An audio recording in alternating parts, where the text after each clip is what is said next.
Hola mis amigos, hoy les voy a enseñar a hablar en Wayuunaiki. ¿Cómo se dice mamá en Wayuunaiki? Mamá en Wayuunaiki se dice ei, ei o eri. Mi mamá en Wayuunaiki se dice tei, tei. Tu mamá en Wayuunaiki se dice pi, pi. La mamá de él en Wayuunaiki se dice ni, ni, ni niakai, ni niakai.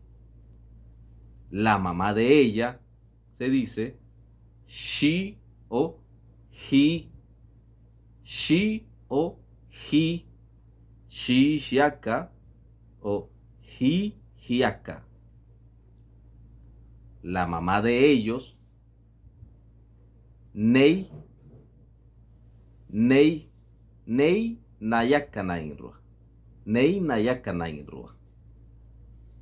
La mamá de ustedes en Wayuunaiki se dice hei hayakanai, hei hayakanai.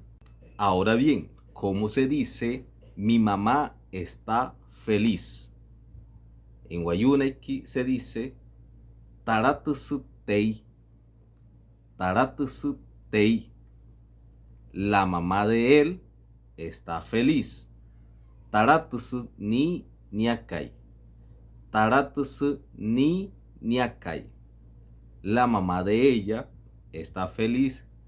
Taratsu shi shiaka o taratsu hi hiaka. Para más traducciones de Wayuunaiki los invito a seguirme y a compartir este video.